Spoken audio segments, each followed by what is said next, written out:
Yes my dear students, very warm welcome to all of you. हम लोग को group 2 में AS22 करना बाकी है, तो let us start with AS22। बहुत ही practical standard,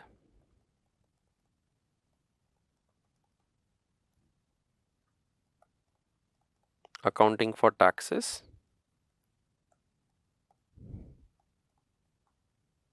on income. Now see friends, मैं बहुत डिटेलिंग नहीं करते because we have to revise it in a very shorter period of time and covering a majority of the things. Definition, difference between accounting income and taxable income, फिर इसका impact क्या होता है,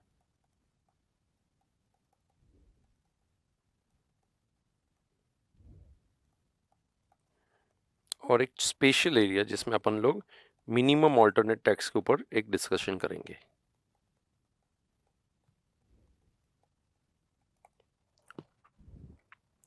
now see friends,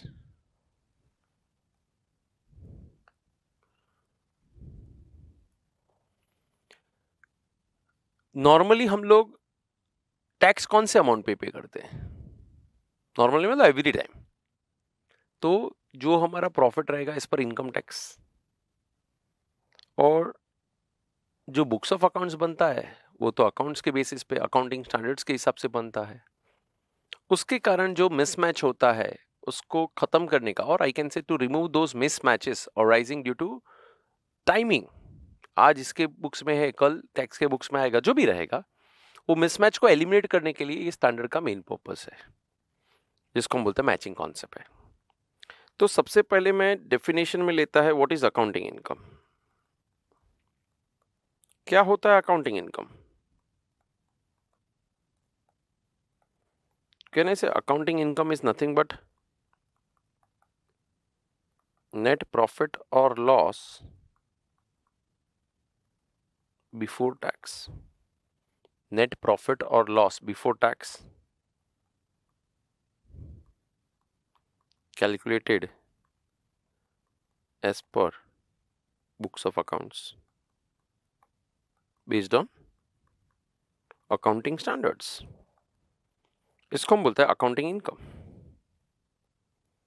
दूसरा है taxable income.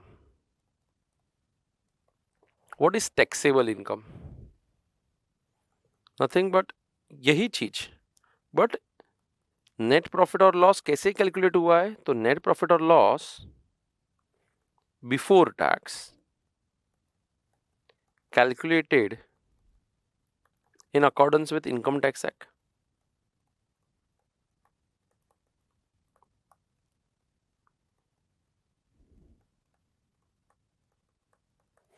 Net profit और loss before tax calculated in accordance with income tax act, उसको हम बोलते हैं taxable income.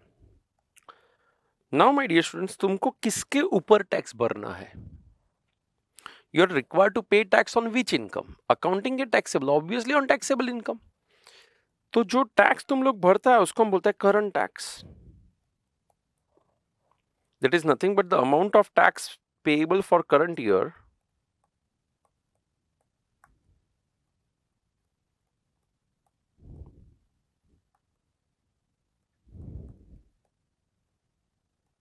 Based on taxable income. तो इस साल तुम्हारा टैक्सेबल इनकम 100 है, अकाउंटिंग इनकम 50 है, तो टैक्स कौन से अमाउंट पे आएगा? टैक्सेबल इनकम के हिसाब से। Means it will be based on the PNL of tax. Of course ये जो टैक्सेबल इनकम है that is nothing but we will prepare a PNL as per tax records, और एक पीएनएल रहेगा जो अकाउंटिंग रिकॉर्ड्स का, जो हमारा फाइनेंशियल स्टेटमेंट है। बिकॉज डिस्क्लोज तो अकाउंट्स वाला पीएनएल ही होता है, टैक्स वाला पीएनएल तो मेरे लिए मेमोरेंडम पीएनएल है, it is not part of my accounting process. So वो डिस्क्लोजर नहीं होता है, बट बनता तो है ना। और यहां पे जो भी नेट प्रॉफिट आएगा उसके हिसाब से हमको टैक्स पे करना है। अब बट ऑब्वियस डिफरेंस ही होगा अकाउंटिंग इनकम में और टैक्सेबल इनकम में।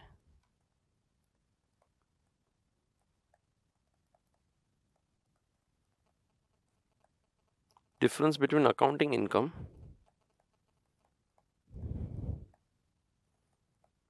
and taxable income. क्या हो सकता है difference between accounting income and taxable income? What can be the difference be? तो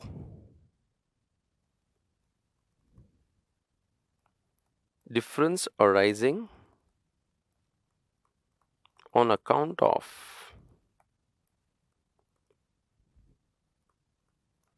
difference in amounts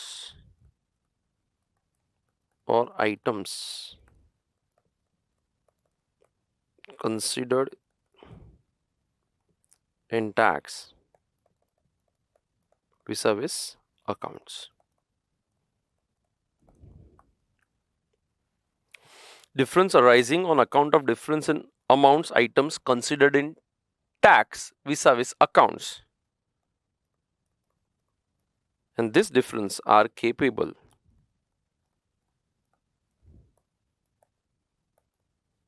of getting reversed in subsequent year.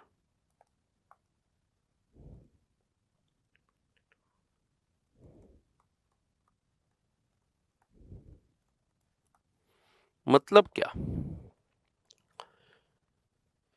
Nothing but आज accounts का अमाउंट और tax का अमाउंट में डिफरेंस है. There is a difference between accounts and tax today. लेकिन ये जो डिफरेंस है, it is arising because of some amounts considered और because of some items considered separately. Tax ने ये आइटम कंसिडर किया, अकाउंट्स ने वही आइटम को ऐसे कंसिडर किया. टैक्स उसको रेंट बोलता है, अकाउंट्स उसको डिप्रिसिएशन बोलता है. ये डिफरेंस इन आइटम हुआ या तो अमाउंट. तो ये दोनों के बीच में डिफरेंस है अकाउंट्स और टैक्स में. उसका रीजन क्या है? कोई अमाउंट है या तो कोई आइटम्स के कारण डिफरेंस है. लेकिन ये डिफरेंस सब्सिक्वेंट ईयर में रिवर्स हो जाएगा. which are capable, difference arising on account of difference in amounts or items considered in tax vis-a-vis accounts, which are capable of getting reversed in subsequent year and vice versa.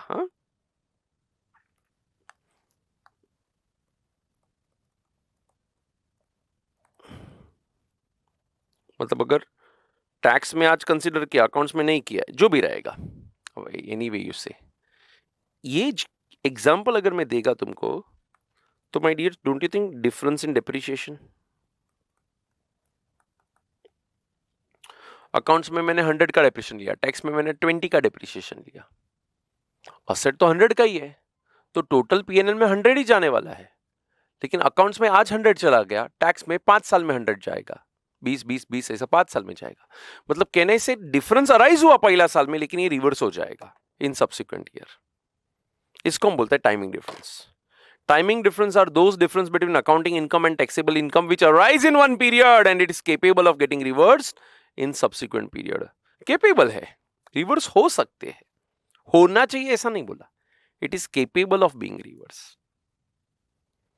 May be 2 साल के बाद reverse होगा. जैसे कि difference in depreciation, some expenses are allowed only on payment basis.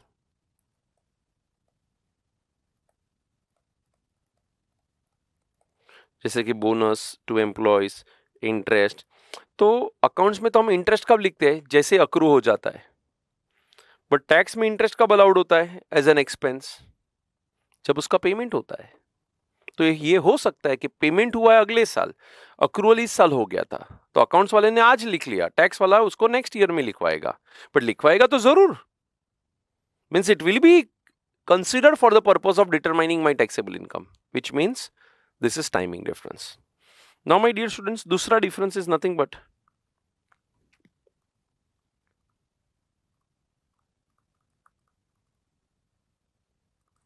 permanent difference. क्या होता है ये permanent difference?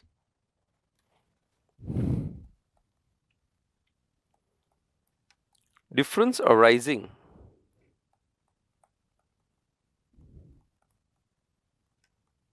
on account of difference in amounts or items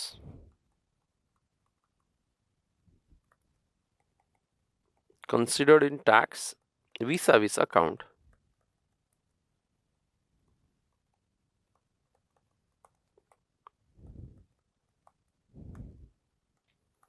which will never get reversed, which will never get reversed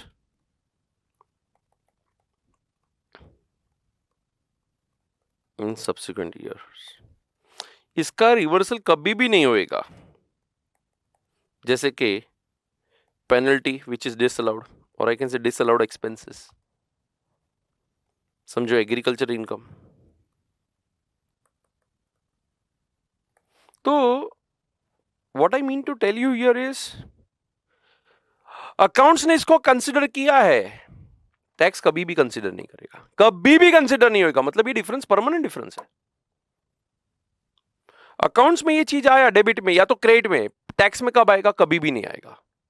और इन some cases tax में आया, accounts में कभी नहीं आएगा. मींस ये आइटम एक बुक्स में आएगा, दूसरा बुक्स में मतलब दूसरे के पीएनएल में कभी नहीं दिखेगा, टैक्स का पीएनएल में कभी नहीं, and vice versa.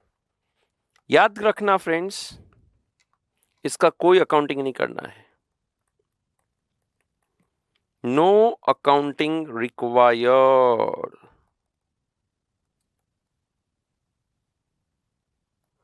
No accounting is required for this add.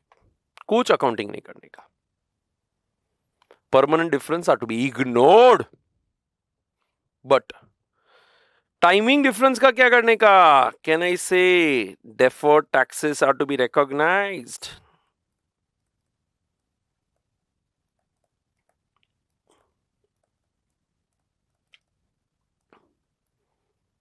We are going to recognize deferred taxes.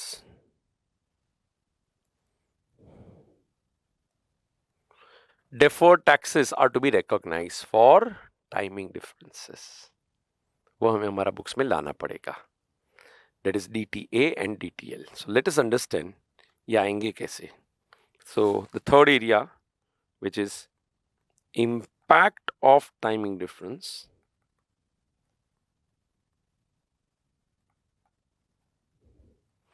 So my dear students, दो सिनेरियो हो सकते हैं. पहला,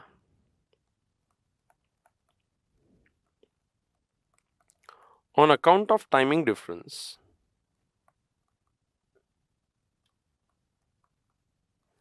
the amount of tax payable in current year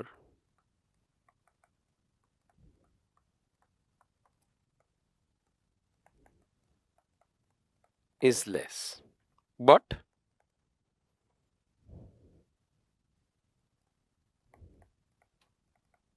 the entity has to pay more tax in future.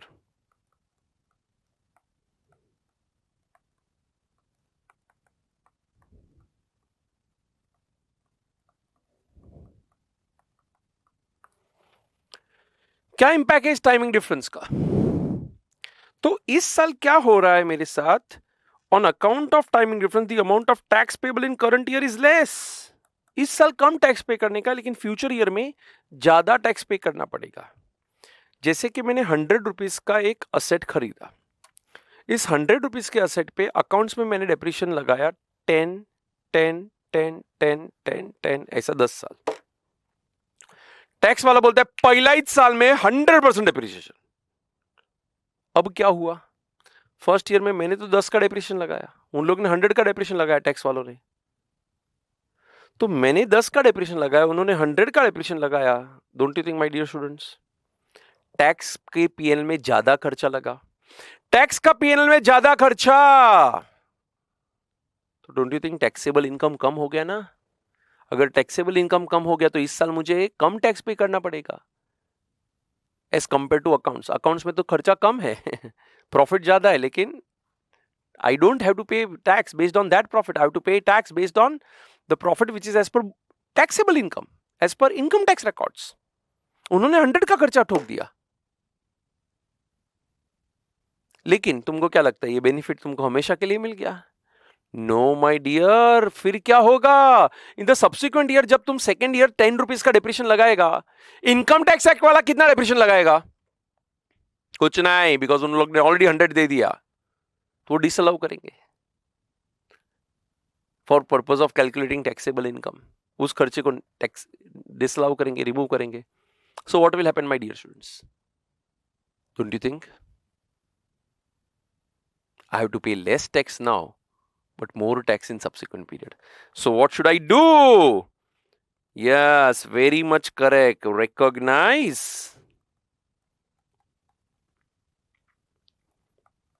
deferred tax liability. कैसे recognise करने का? Profit and loss account debit to deferred tax liability, ऐसा entry करके recognise होता है। ये हो गया हमारा पहला एरिया। दूसरा area, on account of timing difference,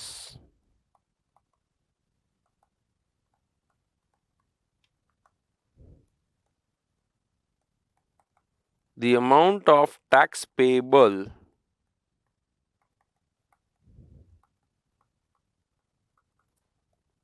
in the current year is more, but the entity has to pay less tax in subsequent year. ऐसा हो सकता है इस साल मुझे ज्यादा पे करना है, बाद में कम हो जाएगा। यही जो एग्जांपल दिया था उसका उल्टा करो ना। इनकम टैक्स में डेप्रिशिएशन 10 रुपीज है, अकाउंट्स में डेप्रिशिएशन है 100 रुपीज, तो अकाउंट्स में तो पूरा 100 डेबिट कर दिया पीएनएल को।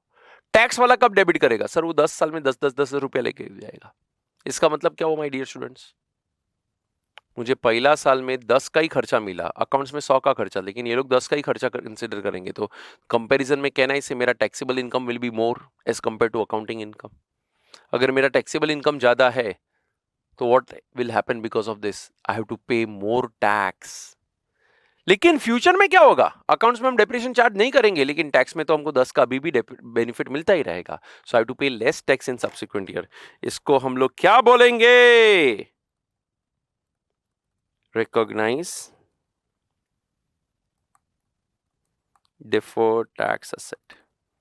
Your entry is DTA account debit to profit and loss. ये जो एंट्री है ना, that is for initial recognition. जब हमारा टाइमिंग डिफरेंस ओरिजिनेट होता है, पहले टाइम टाइमिंग डिफरेंस आया, फर्स्ट टाइम जब डिफरेंस आया ओरिजिनेटिंग, फिर बाद में क्या होगा बच्चा लोग? दिस टाइमिंग डिफरेंस रिवर्स होगा।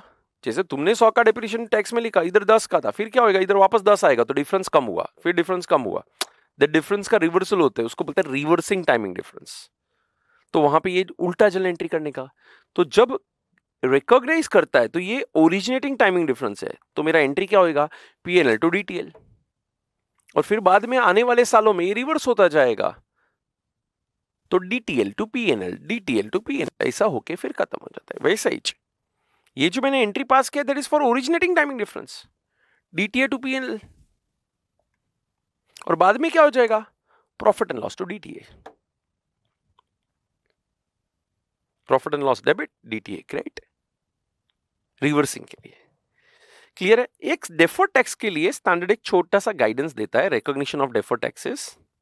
बोलते हैं बिकॉज डेफर्ड टैक्सेस का रिकॉग्निशन थोड़ा सा प्रूडेंस कॉन्सेप्ट को ओवर रूल कर रहा है, because you are crediting your PNL. तो स्टैंडर्ड बोलता है भाई डीटीए रिकॉग्नाइज करना, but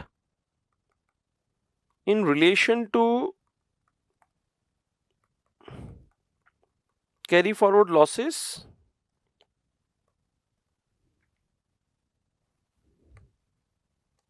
I'll use the word brought forward of losses or unabsorbed depreciation.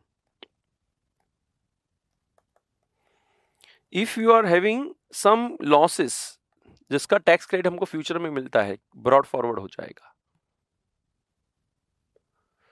तो recognize DTA only if there is a virtual certainty as supported by convincing evidence that there will be sufficient taxable income against which deferred tax asset will get reversed. मतलब virtual certainty होगा ही। समझो इस साल मैंने loss किया है, तो इस लॉस के कारण मेरे को फ्यूचर में टैक्स बेनिफिट होगा ना। कि मेरा loss next year carry forward होएगा।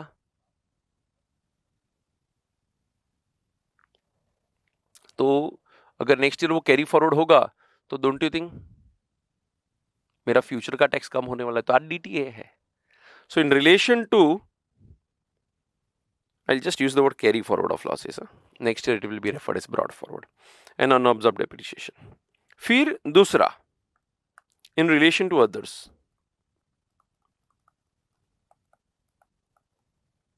अदर आइटम्स के कारण अगर डेफर्ड टैक्स एसेट बन रहा है, ये दो चीज के कारण बन रहा है, अनअब्सॉर्ब्ड और कैरी फॉरवर्ड लॉसेस, तो वर्चुअल सर्टेनिटी चाहिए।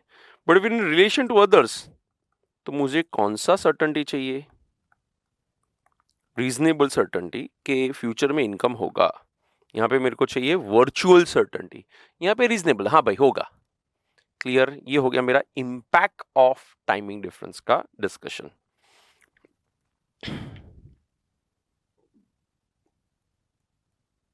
डिफरेंस का रीजंस देखो, ये सब मेरा टेम्पररी डिफरेंस है, परमानेंट डिफरेंस। और हम टेम्पररी बोले तो timing difference, I have used the word timing difference. आज है, कल रिवर्स हो जाएगा।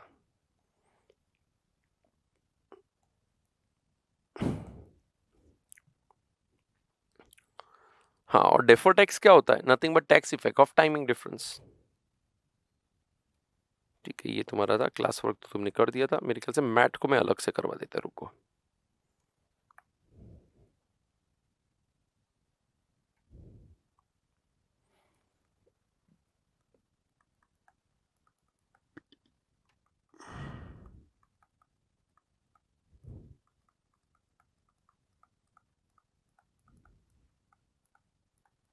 Minimum alternate tax. ना, ये क्या है मिनिमम ऑल्टरनेट टैक्स? ये इनकम टैक्स का प्रोविजन है। An entity is required to pay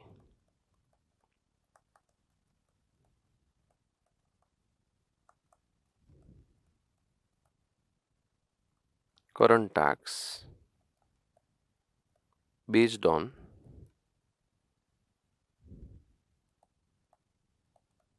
following amounts, of course whichever is higher.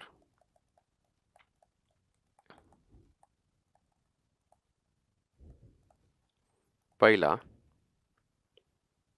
tax calculated based on taxable income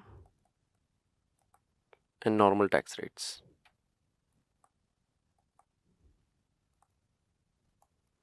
दूसरा, tax calculated based on book profit. ये अलग profit होता है, ये मेरा बुक्स ऑफ अकाउंट्स का प्रॉफिट नहीं है। वो बुक प्रॉफिट कैसे कैलकुलेट करने का, वो भी इनकम टैक्स एक्ट बोलता है। Tax calculated based on book profit and MAT rates.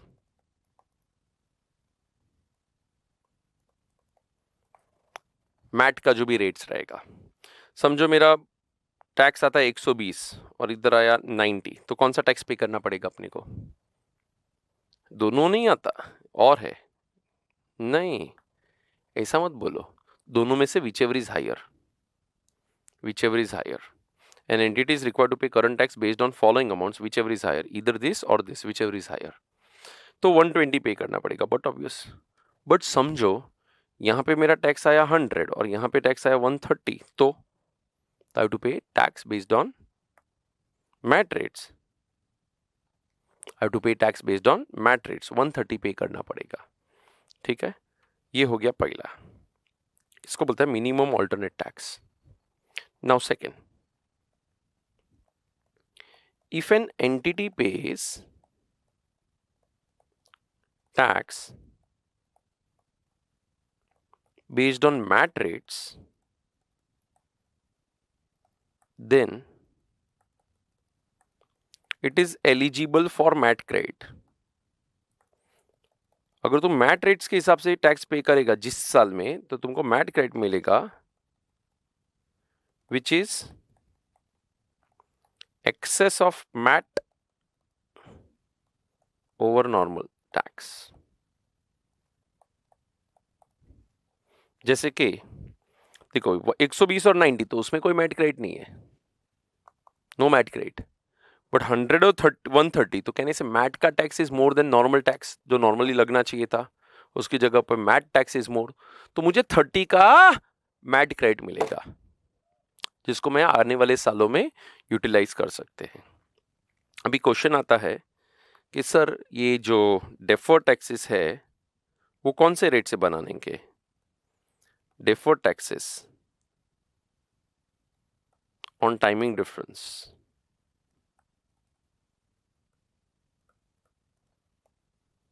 are to be based on which rate?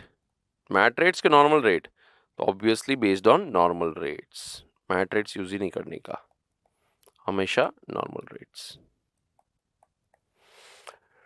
Deferred taxes on timing difference are to be based on normal tax rates। हाँ समझो, normal tax rate 30 है, mat का कुछ 17-18% है, तो आप 30% use करेगा। Clear है फ्रेंड्स? ये हो गया मेरा मैट का बात। चलो let us have a glance over the past paper question. Rohit has provided following information. Depreciation as per accounts 250, depreciation as per tax 550, unamortized preliminary expenses 40,000. There is an adequate evidence of future profit sufficiency. How much deferred tax asset liability should be recognized as transition adjustment when the tax rate is 50%? See my dear students, अगर depreciation as per account is 250, depreciation as per tax is 550, चलो ये दोनों को, मतलब accounts वाले ने 250 का depreciation लिया, टैक्स वाला बोलता है 550 का डिप्रिशिएशन है। इसका मतलब कहने से टैक्स में ज्यादा खर्चा है, टैक्स में ज्यादा खर्चा है, इसका मतलब टैक्स का प्रॉफिट कम हो गया, टैक्सेबल इनकम कम हो गया, टैक्सेबल इनकम कम हो गया, मतलब इस साल मुझे कम टैक्स पे करना पड़ेगा, जिसका बेनिफिट मुझे अगले साल मिलेगा। नो बेनिफिट नहीं sir, you have to pay more tax, I have to pay more tax now. इस साल कम टैक्स, ये बेनिफिट मिल गया, अभी फ्यूचर में बेनिफिट देना पड़ेगा। So I will recognise DTL which is nothing but difference between these two. So excess depreciation as per tax 3 lakhs, deferred tax liability 150. कैसे आ रहे 150? Sir 3 lakh into tax rate. हाँ, the deferred tax is not 3 lakhs, ये difference के कारण मेरे tax पे क्या इफेक्ट होगा, तो 3 lakhs जब भी रिवर्स होगा उसके कारण मुझे 150 का DTL in the sales tax ज्यादा पे करना पड़ेगा, तो आज मैं DTL रिकॉग्नाइज करेगा। Next, unamortized preliminary expenses as per tax records 40,000. Unamortized preliminary expenses, what is this? Nothing but preliminary expense as per accounts पूरा का पूरा राइट ऑफ हो जाता है, पूरा राइट ऑफ हो जाता है इमीडिएटली, लेकिन टैक्स में तो वो 10 साल में, आपने सॉरी 5 साल में जाता है ना बाबा, तो इस साल उन लोग का कुछ चला गया, राइट ऑफ करने के बाद 40,000 बचा है, इसका मतलब 40,000 को इन्होंने खर्चा नहीं माना है। किन्होंने? टैक्स वालों ने। अकाउंट्स ने पूरा खर्चा मान लिया 40,000, टैक्स वाला खर्चा नहीं माना, टैक्स वाले ने खर्चा नहीं माना, तो कहने से इसके कारण टैक्स वाले का प्रॉफिट बढ़ गया, खर्चा नहीं माना तो प्रॉफिट बढ़ गया, प्रॉफिट बढ़ गया तो टैक्स वाले ने इस साल ज्यादा टैक्स ले लिया, फ्यूचर में कम टैक्स पे करना पड़ेगा। DTA, deferred tax asset. Of course मेरा net DTL is 130। Transition adjustment means हमने जब फर्स्ट टाइम ये AS अडॉप्ट किया रहता है तब हमारा जो भी टाइमिंग डिफरेंसेस रहता है उसके लिए एडजस्टमेंट करते हैं, इसको हम बोलते हैं ट्रांजिशन एडजस्टमेंट या टाइमिंग डिफरेंस, परमानेंट डिफरेंस, ये तो ठीक है। चलो question number 3,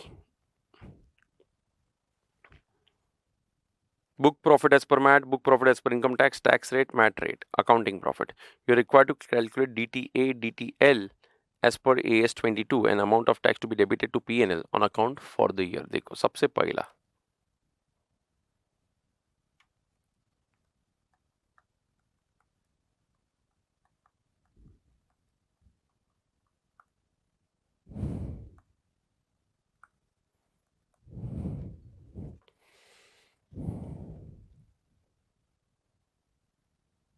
calculation of current tax।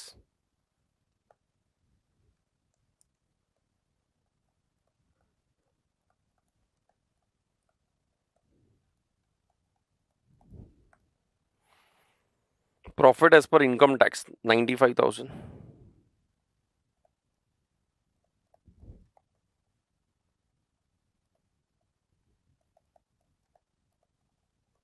उसका 30%, दैट इज 28,500। दूसरा, based on book profits MAT वाला, मेरा बुक प्रॉफिट कितना है? Book profit as per MAT is 5,25 और मैट रेट है 7.5, so it would be 5,25,000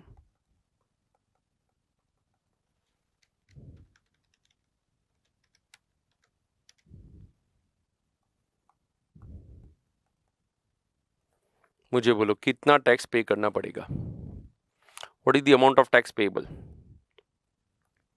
39,375, whichever is higher। So मेरा entry क्या हो गया? Profit and loss debit to current tax 39,375, PNL debit to current tax, बरोबर। ये हो गया current tax. Now my dear students, मेरे को बोलो कितना मैट क्रेडिट मिलेगा? कितना मैट क्रेडिट है? दोनों के बीच का difference, can I say that is nothing but excess of MAT tax over normal tax. MAT के हिसाब से जो टैक्स आया,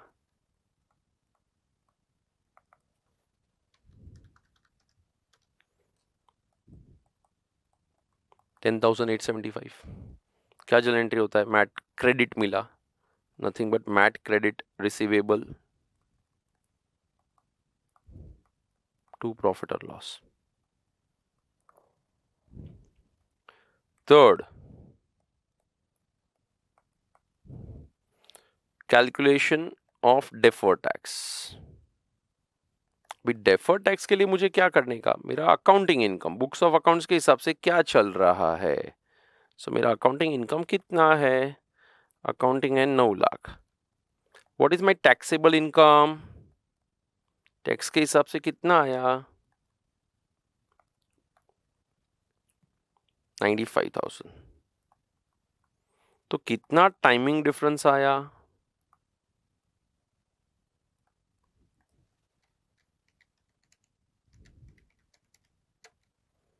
8,05,000।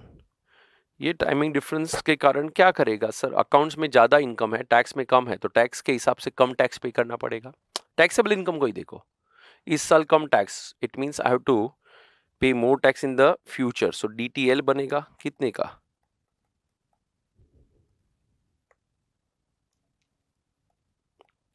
8,05,000 इंटू कौन सा रेट लू? 7.5 के 30, always normal tax rate 30%, which is nothing but 241,500। ये मेरा डीटीएल बनेगा। तो मेरा एंट्री क्या हो जाएगा डीटीएल का फ्रेंड्स? पीएनएल टू डीटीएल, खत्म। उन लोग ने क्या क्या पूछा था? चलो, कितना डेफर्ड टैक्स लायबिलिटी? 2,41,500, 2,41,500, बराबर है। दूसरा, कितना अमाउंट पीएनएल में डेबिट होता है? तो देखो फ्रेंड्स, पीएनएल में कितना डेबिट हुआ? तो 39,375 प्लस और कितना डेबिट हुआ पीएनएल में? 241,500। तो पीएनएल में डेबिट हुआ 288,75, 288,75। What is my tax expense? मतलब पीएनएल का नेट अमाउंट कर डालो, मतलब उसमें से मैट क्रेडिट माइनस करो, बिकॉज पीएनएल डेबिट हुआ और पीएनएल क्रेडिट हुआ। क्रेडिट कितने हुआ? 10,875। क्रेडिट हुआ, मेरा टैक्स एक्सपेंस आता है 2,70,000। पीएनएल में नेट इफेक्ट क्या हुआ ये टैक्स का? 270। कुठे गेला? Yes, this is your tax expense 2,70,000। Yes friends, so ये यहाँ पे मैं मैट को खत्म किया मैंने, and I'll end up the revision session for Accounting Standard 22. Thank you very much for watching. All the best for your exams. Bye-bye.